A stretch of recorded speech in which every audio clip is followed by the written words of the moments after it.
Dreamscape presents Baking It Merry by Samantha Chase, narrated by Melanie Mendez. Chapter 1. Eat your heart out, Food Network. Taking a small step back, Daphne Noelle studied the beauty of her cupcake Christmas tree with pride. It was going to be her signature piece this holiday season. Smiling giddily, she reached for her phone and began taking pictures to put up on her website. With any luck, she'd capture the perfect shot that she could also place on her social media profiles and start taking orders. She ended up with around 20 usable pictures.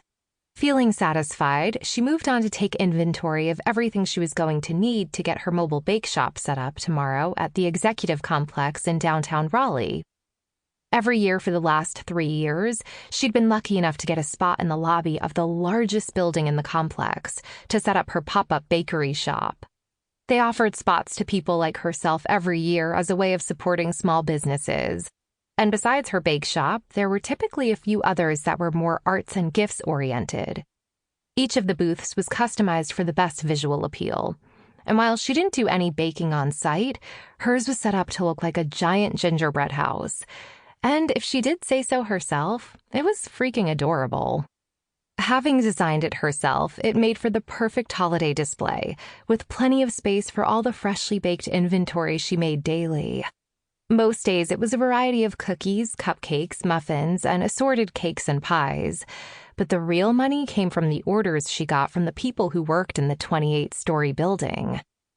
"Remember to bring extra cupcakes for Sarah," she reminded herself. Her best friend worked for the legal firm on the second floor of the building Daphne would be setting up in, and she was the one who actually got her the opportunity. Cupcakes this week, cookies next. Tomorrow morning, she had a small crew of friends and family who would help her move the display and get it built in the massive lobby. The maintenance team on site was also on hand to help, and she made a note to have a box of goodies for them as well. Daphne didn't mind the extra work. If anything, it made her happy to share her creations with as many people as possible. It was a labor of love, and maybe someday she'd have the courage to open an actual bakery of her own. Right now, she rented kitchen space to do the bulk of the baking while also managing her website design business. She had 2 totally different careers, but both gave her the creative outlet she desired. The website business primarily paid the bills, but her heart was in the baking. "And someday it will be the only job I have," she said with a wistful sigh.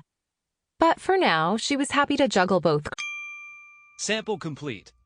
Ready to continue?